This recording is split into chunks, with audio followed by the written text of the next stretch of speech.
नमस्कार दोस्तों, मैं राहुल आप सभी का मंथन में स्वागत करता हूं। आज के इस सेशन के अंतर्गत हम लोग यूपीएससी मेंस एग्जाम के लिए एक महत्वपूर्ण टॉपिक खाद्य प्रसंस्करण उद्योग को देखने वाले हैं। यह जीएस पेपर 2 से संबंधित एक महत्वपूर्ण टॉपिक है, जिसके अंतर्गत हम लोग खाद्य प्रसंस्करण उद्योग से संबंधित उसके महत्व, चुनौती और प्रमुख सुझावों को हम लोग देखने का प्रयास करेंगे। भारतीय अर्थव्यवस्था के संबंध में यह टॉपिक महत्वपूर्ण हो सकता है। साथ ही साथ अंतिम टेल में आपसे बिहार से संबंधित या बिहार में खाद्य प्रसंस्करण उद्योग की संभावनाओं से संबंधित प्रश्न पूछे जा सकते हैं। तो यहाँ पर आज हम लोग मूल रूप से फोकस करेंगे केवल भारत में खाद्य प्रसंस्करण उद्योग, और उसके उपरांत हम लोग एक अन्य सेशन को कवर करेंगे जिसके अंतर्गत हम लोग बिहार में खाद्य प्रसंस्करण उद्योग और जो नई स्टार्टअप नीति आई है या बिहार की जो औद्योगिक नीति है उसमें किस प्रकार से खाद्य प्रसंस्करण उद्योग को प्रोत्साहित करने का बात कहा गया है, तो उसके अंतर्गत हम लोग देखेंगे आगे अगले एक सेशन में। तो आज केवल हम लोग खाद्य प्रसंस्करण उद्योग को समझने का प्रयास करेंगे, और यहाँ पर सबसे महत्वपूर्ण तथ्य है कि आखिर हम लोग खाद्य प्रसंस्करण उद्योग कहेंगे किसे। और ध्यान रखिएगा कि जब भी हम लोग अपना आंसर लिखने का प्रयास करें तो सबसे पहले हम लोग एक इंट्रो पार्ट दे सकते हैं। हम लोग एक इंट्रो पार्ट देंगे, एक इंट्रो पार्ट देंगे जिसके अंतर्गत हम लोग से पूछे गए टॉपिक के संबंध में वहां पर हमें प्रस्तुत करना होगा कि इस टॉपिक किससे संबंधित है। जैसे खाद्य प्रसंस्करण उद्योग की बात करेंगे, फूड प्रोसेसिंग यूनिट के विषय में, तो यहाँ पर ध्यान रखिएगा कि यहाँ हम लोग इसके विषय में समझाने का प्रयास करेंगे करेंगे कि खाद्य प्रसंस्करण उद्योग बेसिकली है क्या। इसके उपरांत हमारा मेन बॉडी पार्ट स्टार्ट होगा जिसके अंतर्गत जो भी प्रश्न पूछा गया, चाहे महत्व हो या सरकार के द्वारा क्या क्या प्रयास किए गए हैं, इसकी चुनौतियां क्या है, और साथ ही साथ इसका क्या सुझाव हो सकता है कि आने वाले दिनों में खाद्य प्रसंस्करण उद्योग को बढ़ावा देने के लिए किस प्रकार के कार्य किए जाए। तो सुझाव हम लोग अंतिम में कंक्लूड करेंगे, और अंतिम में जब हम लोग लास्ट में पहुंचेंगे तो एक कंक्लूजन के साथ में एक छोटा सा निष्कर्ष दे देंगे जिसके अंतर्गत हम लोग समझाने का प्रयास करेंगे कि आखिर खाद्य प्रसंस्करण उद्योग की इतनी अधिक आवश्यकता वर्तमान समय में क्यों है। तो यहाँ पर ध्यान रखिएगा, बीच बीच में मैं आपको बताता चलूंगा कि आप लोगों को क्या और कितना और कैसे लिखना है, ये हम लोगों को देखना पड़ेगा। साथ ही साथ कुछ डायग्राम्स वगैरह का भी उपयोग करेंगे और डेटा और फैक्ट्स के साथ में हम लोग लेकर के इस आंसर को चलेंगे। तो सबसे पहले खाद्य प्रसंस्करण उद्योग को समझने का प्रयास करें तो यहाँ ध्यान रखने हेतु तथ्य है कि खाद्य प्रसंस्करण उद्योग वैसा उद्योग है जिसके अंतर्गत मानव और पशुओं के उपभोग के लिए कच्चे संघटकों को खाद्य पदार्थों या खाद्य पदार्थों को अन्य रूपों में बदलने की प्रयुक्त विधियों और तकनीकों का सेट है। ध्यान रखिएगा, खाद्य प्रसंस्करण उद्योग जो है इसके अंतर्गत कुछ विधि और तकनीकों का उपयोग किया जाता है जिसके अंतर्गत जो हमारा कच्चा पदार्थ है उसे खाद्य पदार्थों के रूप में परिवर्तित किया जाता है। जैसे हम लोग उदाहरण के लिए देख सकते हैं टमाटर को यदि हम लोग देख ले तो इसे प्रोसेसिंग करके हम लोग केचप या केचप वगैरह आदि का हम लोग निर्माण करते हैं, जिसका उपयोग हम लोग समोसा या फिर अन्य खाद्य पदार्थों के साथ में करते हैं। खाने में इसका प्रयोग किया जाता है। खाद्य प्रसंस्करण उद्योग के अंतर्गत यदि हम लोग बात करेंगे कि कैसे कैसे उद्योग आते हैं, तो यहाँ ध्यान रखिएगा सर्वप्रमुख उद्योग के रूप में यहाँ डेयरी उद्योग को रखा जा सकता है। दूध से बने विभिन्न उत्पादों को हम लोग डेयरी उत्पाद के रूप में जानते हैं, और यहाँ पर ध्यान रखिएगा कि इसमें पनीर से लेकर के विभिन्न अन्य आइटम्स जो दूध से निर्मित होते हैं उसे हम लोग यहाँ पर रख सकते हैं। चाहे हमारा दही हो, घी हो, या फिर हमारा छाछ जिसे हम लोग कहते हैं, छाछ हो गया, तो ये सभी डेयरी उत्पाद जो है खाद्य प्रसंस्करण उद्योग के अंतर्गत ही आते हैं। जनरली हम लोग अगर अमूल का प्रोडक्ट देखें या पटना की बात करें तो कॉम्फेड के अंतर्गत सुधा की बात कर लें, झारखंड में मेघा की बात कर लें, तो ये सभी प्रोडक्ट्स हमें डेयरी उत्पाद के अंतर्गत प्राप्त हो जाते हैं। इसके अतिरिक्त फल सब्जियों का प्रसंस्करण, पैकेट बंद भोजन एवं पेय पदार्थों के साथ साथ खाद्य पदार्थों का संरक्षण और उनका परिरक्षण खाद्य प्रसंस्करण उद्योग के अंतर्गत किया जाता है। इसके अंतर्गत हमारा जैम और जेली भी आ जाएगा। ध्यान रखिएगा, विभिन्न प्रकार के फ्रूट से बनाए गए जैम और जेली भी खाद्य प्रसंस्करण उद्योग के अंत ही आते हैं, ये ध्यान रखना है। इसके अतिरिक्त हम लोग बात करें तो भारत सरकार के द्वारा प्रारंभ किए गए मेक इन इंडिया के अंतर्गत इसे भारत सरकार ने प्राथमिक उद्योग का भी दर्जा दिया है, जो कि सीधे तौर पर कृषि क्षेत्र से संबंधित है। ये ध्यान रखिएगा, खाद्य प्रसंस्करण उद्योग भारत में कृषि क्षेत्र से सीधा संबंध रखता है। अब भारत में खाद्य प्रसंस्करण उद्योग की बात करेंगे तो आखिर भारत में हम लोग देखने का प्रयास करें कि खाद्य प्रसंस्करण उद्योग का आकार क्या है, कितना भविष्य में विस्तार हो सकता है, और क्या क्या हम लोग यहाँ पर कर सकते हैं। तो यहाँ पर हम लोग कुछ डेटा और फैक्ट्स के साथ में बात करेंगे कि किस प्रकार से खाद्य प्रसंस्करण उद्योग का बाजार भारत में विकसित हो रहा है, या पूर्व के वर्षों में या भविष्य में कितना विकसित होने की संभावना इसकी बनती है। तो भारत में खाद्य प्रसंस्करण क्षेत्र का बाजार का आकार यदि 2022 में हम लोग देखें तो ये 886 बिलियन अमेरिकी डॉलर का था, और ये भविष्य में 2027 में ये बढ़ करके 1274 बिलियन अमेरिकी डॉलर तक पहुंचने का अनुमान लगाया गया है। ये ध्यान रखिएगा, ये काफी ज्यादा बढ़ोतरी यहाँ पर देखी जा रही है। साथ ही साथ अगर हम लोग बात करें कि जैसे जैसे भारत में शहरीकरण और परिवर्तित उपभोग पैटर्न, ध्यान रखिएगा कि जब 1991 में ग्लोबलाइजेशन का दौर चला, वैश्वीकरण का जब दौर चला, तो उसके पश्चात जब शहरीकरण बढ़ा और वैश्वीकरण और ग्लोबलाइजेशन के उपरांत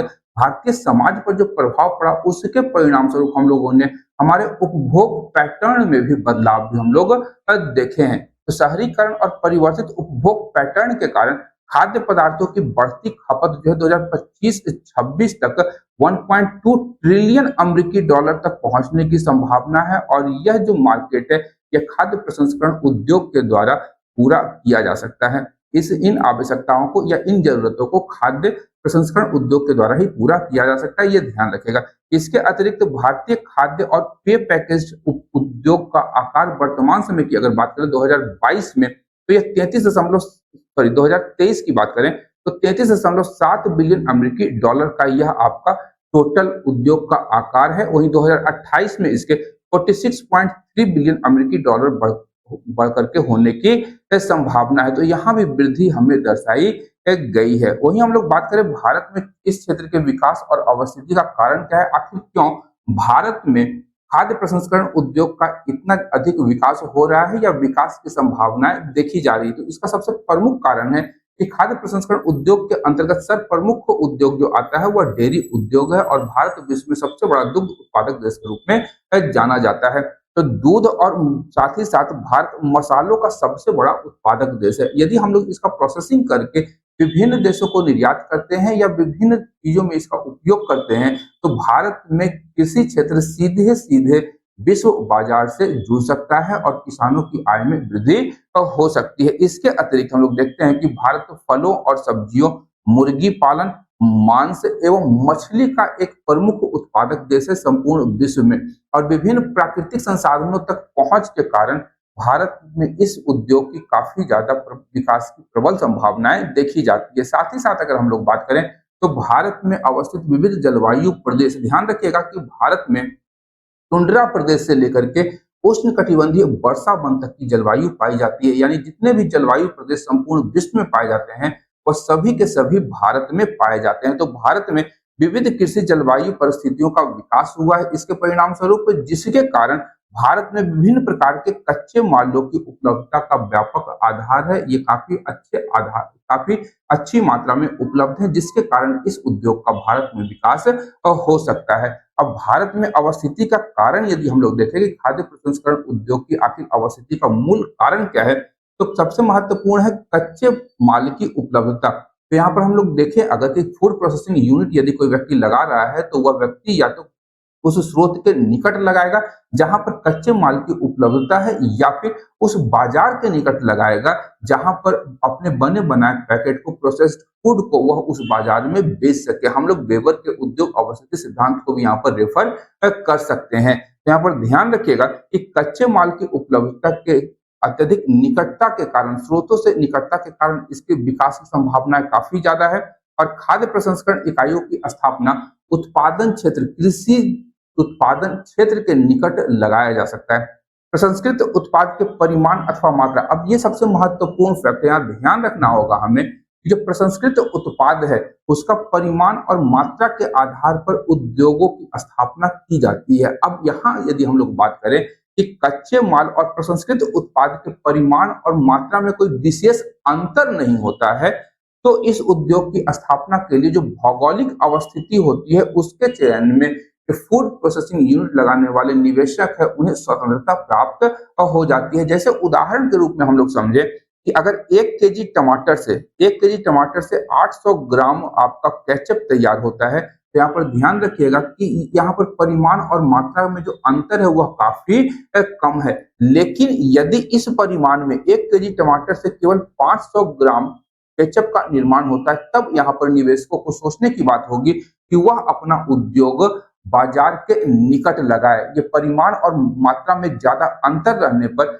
परिवहन लागत को कम करने के लिए, क्योंकि जो अंतिम उत्पाद होगा उसे बाजार तक पहुंचाना होगा और उसके बाजार तक पहुंचाने में जो परिवहन लागत आएगी, उस परिवहन लागत को कम करने के लिए कच्चे माल के स्रोतों के निकट उद्योग की स्थापना की जाएगी, क्योंकि वन टाइम ही इन्हें अपना परिवहन कॉस्ट बेयर करना होगा। साथ ही साथ हम लोग बात करेंगे बेहतर भंडारण और परिवहन सुविधाएं। यहाँ पर ध्यान रखिएगा कि कच्चे माल तक सुरक्षित, आसान और तेज पहुंच को सुनिश्चित करना होगा। साथ ही साथ जो तैयार उत्पाद है उसे बेहतर तरीके से बाजार तक उसकी पहुंच को सुनिश्चित करने का बात यहाँ पर हो सकता है। यहाँ ध्यान रखिएगा कि यदि हम लोग किसी भी प्रकार के फूड प्रोसेसिंग आइटम को, जो कि पैकेज्ड फूड है, उसे बिना रेफ्रिजरेशन कंटेनर की यदि हम लोग मार्केट तक पहुंचाते हैं तो उसे जल्दी खराब होने की संभावना है। उसे बेहतर तरीके से बाजार तक पहुंचाने की व्यवस्था करनी होगी। इसके अतिरिक्त बाजार खाद्य पहुंच की बात करेंगे तो प्रसंस्कृत उत्पाद यदि शीघ्र नष्ट होने वाला है तो खाद्य प्रसंस्करण औद्योगिक इकाइयों की जो अवस्थिति होनी चाहिए वह उपभोक्ता बाजार के निकट होनी चाहिए और इसकी भूमिका अत्यंत ही निर्णायक सिद्ध होती है। जैसे हम लोग बेकरी उत्पाद की बात करें या डेयरी उत्पाद की, यदि हम लोग ब्रेड खरीदते हैं तो ब्रेड में 4 से 5 दिनों का ही उसका और ये आपका यूज करने का डेट दिया रहता है। जिस दिन मैन्युफैक्चरिंग हुआ है 4 से 5 दिन तक ही इसका उपयोग किया जाता है। तो जहां पर हम लोग उत्पाद का उत्पादन कर रहे हैं, उस उत्पादन को हम लोग बाजार के निकट करने का उपाय करेंगे ताकि जल्दी से जल्दी बाजारों तक उसे पहुंचाया जा सके। और इसके लिए जो बाजार की संभावनाएं होंगी वह शहरों की तुलना में गांव में अधिक है, ताकि गांव में जल्दी से जल्दी उस उत्पाद को पहुंचाया जा सके और खराब होने से पूर्व उसे उपयोग कर लिया जाए। इसके साथ ही ध्यान रखना है हमें कि गांवों से दूध प्राप्त करके प्रसंस्कृत उत्पादों को शहरों में विक्रय करने के लिए जल्दी से जल्दी भेज दिया जाए ताकि उसे खराब होने की जो संभावनाएं हैं वो काफी कम हो जाए। साथ ही हम बात करेंगे लागत या कॉस्ट की।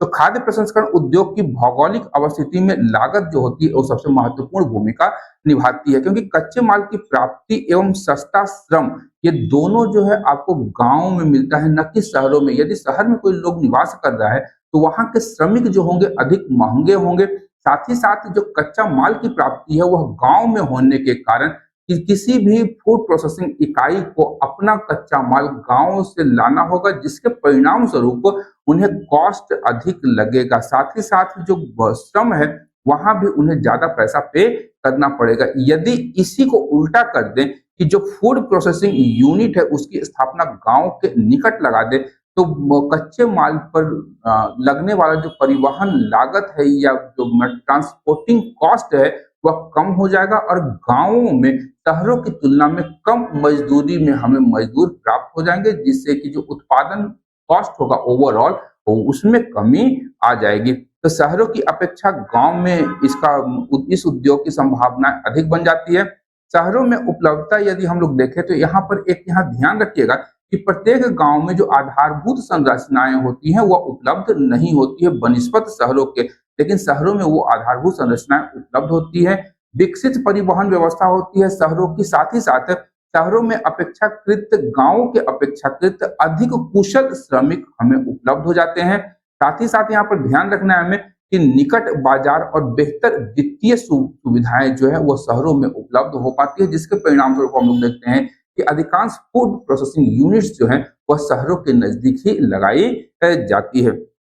तो ये सभी चीजें थी। अवस्थिति का क्या कारण हो सकता है भारत में खाद्य प्रसंस्करण उद्योग के। अब बात करेंगे यहाँ पर हम लोग कि भारत में खाद्य प्रसंस्करण उद्योग का महत्व या उसका लाभ क्या है। तो सबसे पहले बात करेंगे कृषि क्षेत्र का विकास होगा इससे, और हम लोग ध्यान दें अगर तो भारत के प्रधानमंत्री श्री नरेंद्र मोदी का एक नारा था कि भारत के किसानों की आय को दोगुनी करना, और इसके लिए उन्होंने विभिन्न प्रकार की योजनाओं का संचालन भी किया था जो कि केंद्र प्रायोजित योजनाएं थे। उसी के अंतर्गत हम लोगों ने देखा था कि भारत में मेक इन इंडिया की तर्ज पर फूड प्रोसेसिंग यूनिट्स को गांव में लगाने की बात कही गई थी। तो यहाँ पर कृषि क्षेत्र के विकास के अंतर्गत सबसे पहले किसानों की आय में वृद्धि हुई है और आने वाले समय में इसमें और वृद्धि होने की संभावनाएं दिखाई दे रही है। जैसे जैसे बाजार में बढ़ोतरी होगी वैसे वैसे किसानों के पास में डिमांड अधिक होगा और किसानों के अधिक उत्पादन करने के कारण किसानों की आय में लगातार अब वृद्धि होगी।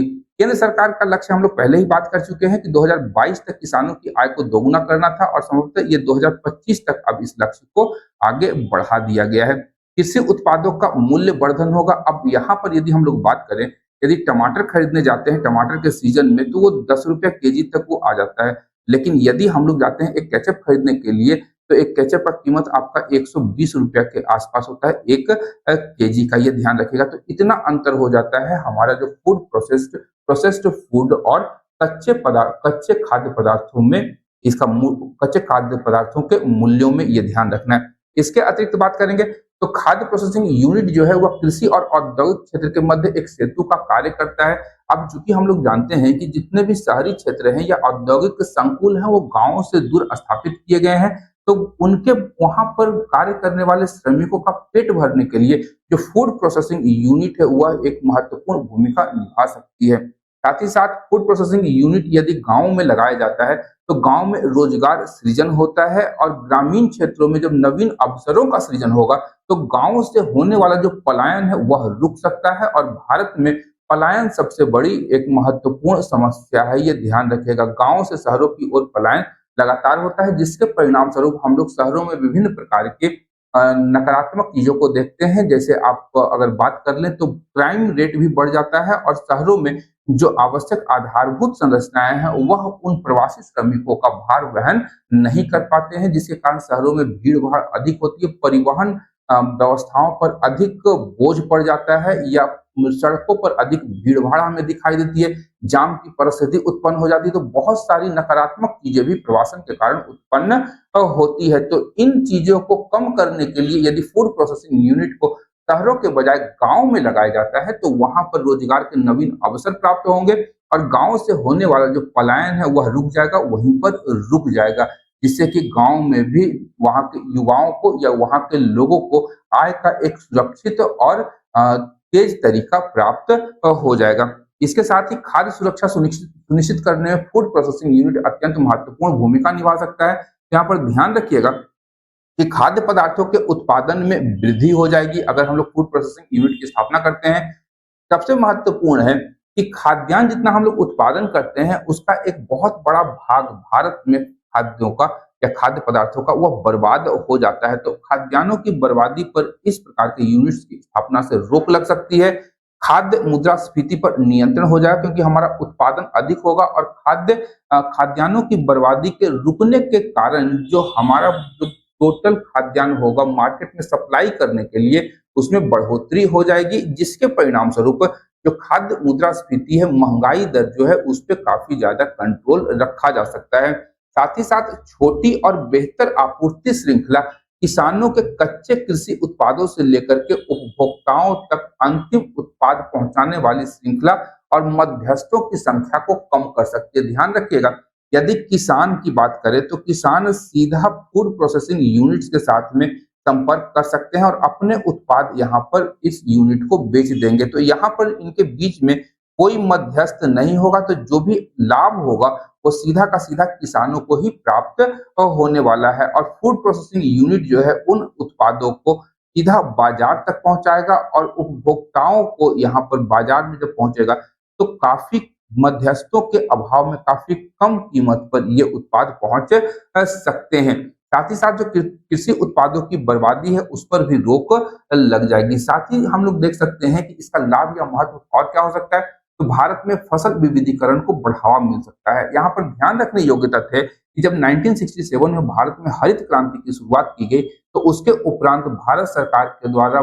फसलों को खरीदने की बात कही गई, जिसके अंतर्गत भारत सरकार 23 फसलों पर एमएसपी निर्धारित करती है, मिनिमम सपोर्ट प्राइस, जिसके कारण किसान वही फसल का उत्पादन करते हैं जिस पे सरकार एमएसपी पे अधिक लाभ देती है, जिसके परिणाम स्वरूप हम लोगों ने देखा कि गेहूं, चावल और दालों का ही उत्पादन मुख्य रूप से किसानों के द्वारा किया जाता है। अब यदि फूड प्रोसेसिंग यूनिट को बढ़ावा दिया जाएगा तो दाल, चावल और गेहूं के अतिरिक्त किसान उन उत्पादों को उत्पादित कर सकते हैं जो कि उस फूड प्रोसेसिंग यूनिट में आवश्यकता होगी, जिसके परिणाम स्वरूप किसान अपने उत्पादों में विविधता ला सकता है। और यहाँ पर ध्यान रखिएगा कि फसल विविधीकरण को काफी ज्यादा यहाँ पर बल मिलेगा, जो कि गेहूं, चावल और दालों पर मिलने वाले एमएसपी के कारण नकारात्मक रूप से फसल विविधीकरण भारत में प्रभावित हुआ था। खाद्य प्रसंस्करण उद्योग के अंतर्गत हम लोग देखेंगे तो किसान फल, सब्जी, दूध, मांस, पोल्ट्री इत्यादि के उत्पादन को बढ़ाने के लिए किसान भी प्रोत्साहित होंगे, क्योंकि उन्हें वहां पर एक अतिरिक्त आय का अवसर प्राप्त हो जाएगा। साथ ही साथ हम लोग देखें तो प्रसंस्कृत खाद्य पदार्थों के भंडारण के लिए काफी कम स्थान की आवश्यकता होती है बनिस्पत कच्चे मालों के। यदि हम लोग आलू के चिप्स का उत्पादन करते हैं या टमाटर से केचप बना लेते हैं तो दोनों का जो स्थान होगा वो दोनों का स्थान काफी कम हो जाएगा। 1 केजी टमाटर अगर आपको रखना है तो उसके लिए काफी एक बकेट की आवश्यकता होगी, बड़े बकेट की। लेकिन 1 केजी केचप के लिए हमें एक बॉटल या फिर उसका जो रिफिल पैक आता है उसमें ही हम लोग आसानी से भंडारित कर सकते हैं। तो ये भंडारण का स्थान भी जो होगा वो काफी कम हो जाएगा। पोषण स्तर में सुधार होगा। अब यहाँ पर अगर हम लोग बात करें तो प्रत्येक प्रोसेस्ड फूड में कुछ ना कुछ प्रिजर्वेटिव मिलाए जाते हैं, और अगर हमें कुपोषण की समस्या से लड़ना है तो जैसे हम लोगों ने एक जगह पढ़ा होगा आप लोगों ने फोर्टिफाइड फोर्टिफाइड चावल, जिसमें कि फोर्टिफाइड चावल के अंतर्गत हम लोगों ने देखा था कि कुछ अतिरिक्त पोषण के गुण इसमें मिला दिए जाते हैं जिससे कि कुपोषण की समस्या से लड़ा जा सकता है। तो उसी प्रकार यदि हम लोग प्रोसेस्ड फूड में पोषण स्तर को बढ़ा दें, उसके गुणों को बढ़ा दें, तो बेहतर गुणवत्ता और पोषण स्तर वाले उत्पादों का उत्पादन कर सकते हैं, जिसके परिणाम स्वरूप भारत में अवस्थित स्थित जो कुपोषण की समस्या है उससे लड़ा जा सकता है। इसके अतिरिक्त अर्थव्यवस्था में सुधार होगा। अब फूड प्रोसेसिंग यूनिट से जुड़े किसानों को एक आय का नवीन जरिया प्राप्त होगा, जिसके परिणाम स्वरूप किसान अतिरिक्त उत्पादन के लिए प्रोत्साहित होंगे, जिससे उनकी आय में वृद्धि होगी। बचत होगा, वो बचत को निवेश कर सकते हैं, निवेश से फिर पूंजी निर्माण में सहायता मिल सकती है। तो ये अर्थव्यवस्था की सारी जो साइकिल्स हैं वो चलना प्रारंभ कर देगी, जिसके परिणाम स्वरूप भारत में जो छिपी हुई बेरोजगारी है, उत्पादकता और जीडीपी में वृद्धि होगी। छिपी हुई बेरोजगारी जो होगी वह समाप्त होगी, ध्यान रखिएगा, छिपी हुई बेरोजगारी समाप्त होगी, उत्पादकता में वृद्धि होगी और जीडीपी में इससे ओवरऑल विकास देखा जा सकता है। इसके अतिरिक्त रोजगार के नवीन अवसरों का सृजन होगा और ग्रामीण अर्थव्यवस्था को मजबूती यहाँ प्राप्त होती हुई दिखाई दे रही है। यहाँ पर ध्यान रखिएगा कि चूंकि फूड प्रोसेसिंग यूनिट का जो मूल कॉन्सेप्ट है वो कच्चे माल के उत्पादकता वाले क्षेत्र में है, यानी गांव में इसका उत्पादन स्थल या यूनिट लगाया जाता है, जिसके परिणाम स्वरूप ग्रामीण अर्थव्यवस्था को मजबूती प्राप्त होगी और प्रसंस्कृत खाद्य पदार्थों के निर्यात से भी भारत विदेशी मुद्रा अर्जित कर सकता है। यहाँ पर ध्यान रखने योग्य तथ्य है कि यदि हम लोग आम के सीजन में आम का जेम हो गया, जेली हो गया, मुरब्बा या किसी अन्य प्रकार का अन्य प्रोसेस्ड फूड या आइटम यदि हम लोग बना करके दूसरे देशों को निर्यात करते हैं तो वहां पर हम लोग देखते हैं कि भारत को विदेशी मुद्रा का आय भी प्राप्त होता है। अब अगर हम लोग बात करें कि कच्चे माल की उपलब्ध कच्चे माल की मात्रा, तो यहाँ पर ध्यान रखिएगा कि भारत में कुल कृषि योग्य भूमि का लगभग 52% है, जो वैश्विक औसत के 11% से काफी अधिक है। विश्व की सबसे बड़ी पशुधन आबादी भारत में ही पाई जाती है और विश्व के कुल दूध उत्पादन का लगभग 17% हिस्सा अकेले भारत संपूर्ण विश्व में उत्पादित करता है। साथ ही साथ मत्स्य पालन, फल, सब्जियां, अनाज आदि का भारत दूसरा सबसे बड़ा उत्पादक देश है। इसीलिए भारत में इस उद्योग की संभावनाएं काफी ज्यादा अधिक देखी जा रही है। विस्तार की संभावनाओं की बात करें तो भारत कुल खाद्य पदार्थों का केवल 10% ही प्रोसेस कर पाता है, बाकी का वह अनप्रोसेस्ड ही रह जाता है। लेकिन यदि हम लोग यूएसए और चाइना की बात करें तो यूएसए में कुल उत्पादित खाद्य पदार्थों का लगभग 65% प्रोसेस्ड कर दिया जाता है और चाइना में 23%। यदि भारत 10% के स्थान पर 50% खाद्य पदार्थों का प्रोसेसिंग करना प्रारंभ कर दे तो भारत में खाद्य सुरक्षा की समस्या से लेकर के कुपोषण की समस्या को समाप्त भी किया जा सकता है। साथ ही साथ अन्य देशों को प्रोसेस्ड फूड का निर्यात करके हम लोग यहाँ पर विदेशी मुद्रा का भी अर्जन कर सकते हैं। यदि यहाँ पर हम लोग ध्यान दें एक अन्य तथ्य को, तो जैविक कृषि यदि हम लोग करते हैं और उसमें जैविक कृषि का हम लोग टैग लगा देते हैं कि बिना किसी रासायनिक खाद के उत्पाद के इन फसलों का उत्पादन किया गया है जिससे ये प्रोसेस्ड फूड बने हैं, तो उसकी जो डिमांड है मार्केट में वो और ज्यादा बढ़ जाएगी। और ये ध्यान रखेगा कि जैविक उत्पाद अन्य उत्पादों की तुलना में थोड़े महंगे मिलते हैं, जिससे किसानों को अच्छी खासी लाभ प्राप्त हो सकती है। इसके अतिरिक्त भारत में सस्ते श्रम बल की उपलब्धता है, जिसके परिणाम स्वरूप भारत में इस श्रम बल का उपयोग करके हम लोग फूड प्रोसेसिंग यूनिट को लगा सकते हैं। इसके साथ ही उच्च मूल्य वर्धन की बात करें तो वर्तमान में खाद्य बाजार का जो 1/3 भाग है वह 10% मूल्य के हिसाब से है, ये ध्यान रखिएगा। और अब हम लोग बात करते हैं खाद्य प्रसंस्करण उद्योग के समक्ष उपस्थित प्रमुख चुनौतियों के रूप में। तो यहाँ पर चैलेंजेस अगर हम लोग देखें तो सबसे पहले इंस्टीट्यूशनल गैप्स या संस्थानों के मध्य विभिन्न गैप्स हैं, ये देखना होगा। सप्लाई चेन का जो इंफ्रास्ट्रक्चर है उसमें गैप देखा जाता है। इनएडिक्वेट link between production and processing, या ध्यान रखिएगा कि प्रोडक्शन और प्रोसेसिंग के बीच में काफी इनएडिक्वेट लिंक है, ये भी ध्यान रखिएगा। लैक ऑफ इंफ्रास्ट्रक्चर है, अवसंरचना का अभाव देखा जाता है। इस क्षेत्र में कार्य करने वाले मजदूरों में कौशल की काफी कमी है। इसके अतिरिक्त भारत में जो फूड प्रोसेसिंग यूनिट है वो सीजन के आधार पर ही काम करते हैं, यानी जब टमाटर का उत्पादन हो रहा है तभी वो फंक्शन करना प्रारंभ करते हैं, उसके पश्चात ये अपना काम करना बंद कर देते हैं। इसके साथ ही inadequate focus on quality standards, जो प्रोसेस्ड फूड है उनके क्वालिटी स्टैंडर्ड्स में काफी ज्यादा अपेक्षित ध्यान नहीं दिया जाता है और भारत में इनोवेशन की काफी ज्यादा कमी है। ये कुछ प्रमुख चैलेंजेस है फूड प्रोसेसिंग सेक्टर के अंतर्गत। लेकिन यदि हम लोग बात करें अन्य चैलेंजेस या चुनौतियों की, तो ध्यान रखिएगा कि उत्पादन और प्रसंस्करण के बीच अपर्याप्त संबंध है। उत्पादन हम लोग कुछ और कर रहे हैं और वहां हम लोग प्रसंस्करण की मात्रा जो है वो काफी कम हो जाती है। उत्पाद विकास तथा नवाचार में काफी कमी देखी जाती है। उपयुक्त तकनीक का अभाव है और इस क्षेत्र में भारत में अनुसंधान की भी काफी कमी दिखाई देती है। गुणवत्ता एवं सुरक्षा मानकों पर पर्याप्त ध्यान नहीं दिया जाता भारत में। साथ ही साथ भारत की जो जांच सुविधाएं हैं वह विश्वसनीय जांच सुविधाएं यहाँ पे नहीं है, इन सुविधाओं का यहाँ पे अभाव देखा जाता है। साथ ही आपूर्ति श्रृंखला से संबंधित जो अवसंरचना है उसका अभाव देखा जाता है। यहाँ पर ध्यान रखिएगा कि प्रसंस्करण से लेकर के भंडारण और वितरण सुविधाओं की कमी देखी जाती है, जिसके परिणाम स्वरूप फूड प्रोसेसिंग यूनिट को काफी चुनौतियों का सामना करना पड़ता है। और भारत में यदि हम लोग शीत भंडारण सुविधा की बात करें तो ये काफी मात्रा में कम है। और वर्तमान समय की बात करें तो भारत में अधिकांश कोल्ड स्टोरेज में मूल रूप से हम लोग देखते हैं कि आलू का ही भंडारण किया जाता है। साथ ही पर्याप्त गोदामों का भारत में अभाव है। यदि हम लोग प्रोसेस्ड फूड का निर्माण कर देते हैं तो उसके लिए वेयर हाउसेज जो है उसकी स्थापना कहाँ की जाएगी या किस वेयर हाउस में उस प्रोसेस्ड फूड को रखा जाएगा, इसका अभाव यहाँ पर देखा जाता है। साथ ही कुशल और प्रशिक्षित श्रमिकों की कमी है। परिवहन सुविधा का अभाव है। लंबी एवं टुकड़ों में बटी हुई आपूर्ति श्रृंखला है।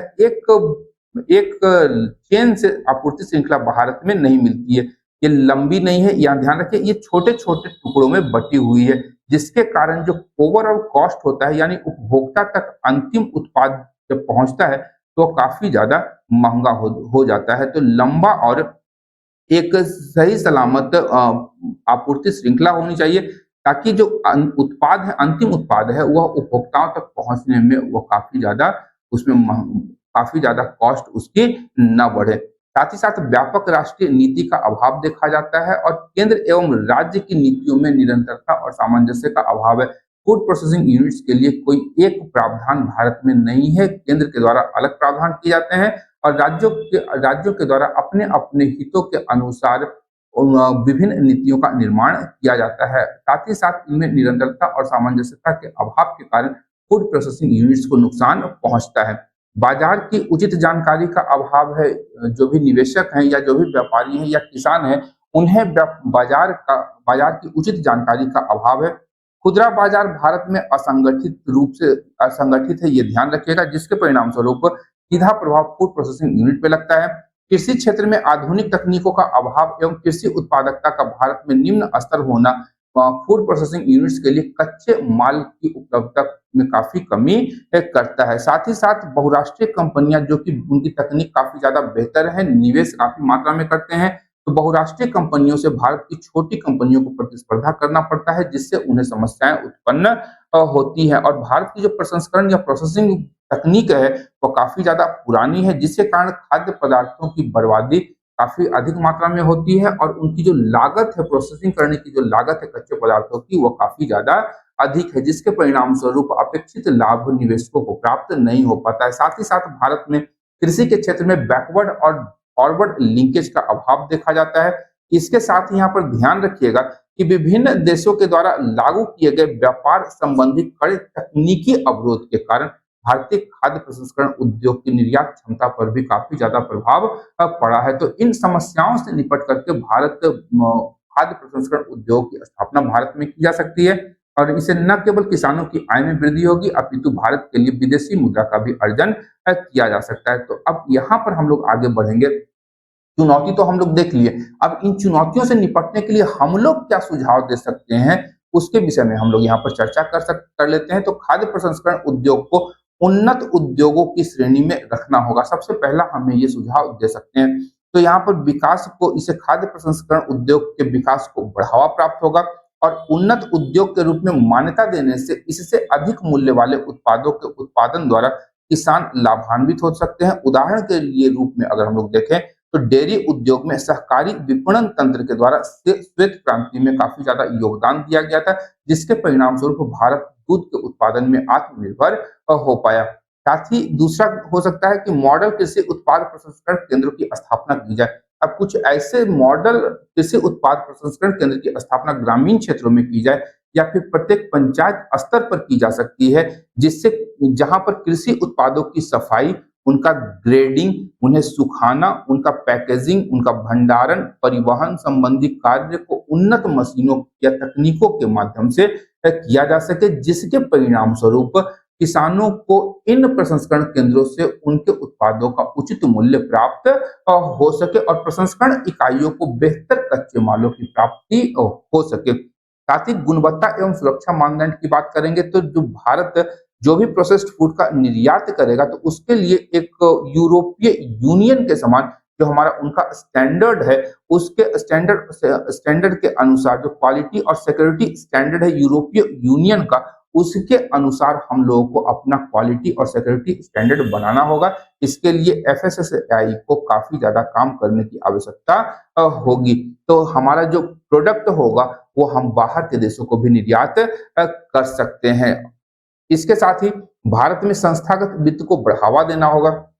अब सबसे बड़ी बात है कि कृषि क्षेत्र, खाद्य प्रसंस्करण उद्योग और आपूर्ति श्रृंखला से संबंधित क्रियाओं के लिए भारत के बैंकों के द्वारा या वित्तीय संस्थाओं के द्वारा ऋण को या वित्त को बढ़ावा देना होगा। ये काफी ज्यादा इन ऋणों पर काफी कम या न्यून ब्याज दरों एवं सब्सिडी पर ऋण को उपलब्ध कराना होगा, ताकि जो निवेशक हैं वो भारत में फूड प्रोसेसिंग यूनिट की स्थापना कर सके।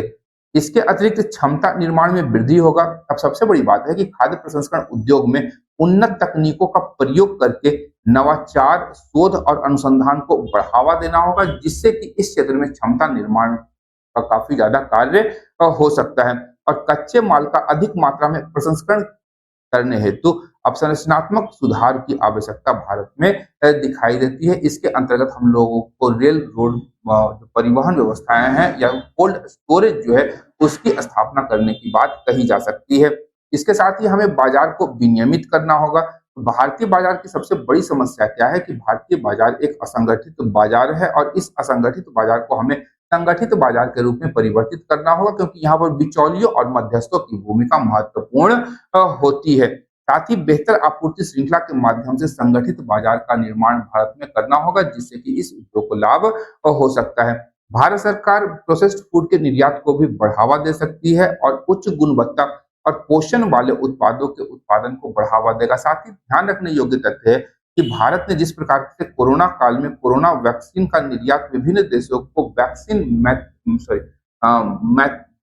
मैत्री पहल के तहत किया गया था, तो वहां पर हम लोग भी वर्तमान समय में कुपोषण से लड़ने के लिए विभिन्न देशों को अपने उत्पादों का निर्यात कर सकते हैं। यहाँ पर ध्यान रखें कि जियो पॉलिटिक्स के एरिया में यदि हम लोग कुपोषण को समाप्त करने का प्रयास करें और इसमें सफल होते हैं, तो भारत का कद संपूर्ण विश्व में और ज्यादा बढ़ने की संभावना बन जाएगी। विशेष रूप से अफ्रीकी देशों में हम लोग ये कार्य कर सकते हैं या लैटिन अमेरिकी देशों में हम लोग ये कार्य कर सकते हैं। साथ ही साथ सब्सिडी और करों में रियायत या छूट देना होगा। अब जैसे भारत सरकार ने मेक इन इंडिया हो गया, startup India, stand up India के माध्यम से फूड प्रोसेसिंग यूनिट्स को बढ़ावा देने की बात की है, जिसके अंतर्गत इन यूनिट्स के संस्थापकों को विभिन्न प्रकार की सब्सिडी और करों में रियायत या छूट देने की बात कही गई है। इससे इसके अतिरिक्त हमें अवसंरचनात्मक सुविधाओं का विकास करना होगा। अब सबसे बड़ी बात है कि फूड प्रोसेसिंग यूनिट की स्थापना ग्रामीण क्षेत्रों में की जाती है, तो ग्रामीण क्षेत्र को शहरी क्षेत्रों से जोड़ने के लिए हमें बेहतर रेल, रोड और हवाई सुविधाओं का विकास करना होगा। हम लोगों ने देखा था कि किसान रेल चलाया गया था, तो किसान रेल की तर्ज पर भारत के अंदरूनी उत्पादक क्षेत्रों से शहरों तक संपर्क लाइनों का विकास करना होगा, जिससे कि वहां पर स्थापित फूड प्रोसेसिंग यूनिट या वहां पर के कच्चे मालों को उस यूनिट तक पहुंचाने में सुविधा हमें प्राप्त हो सके ये ध्यान रखेगा।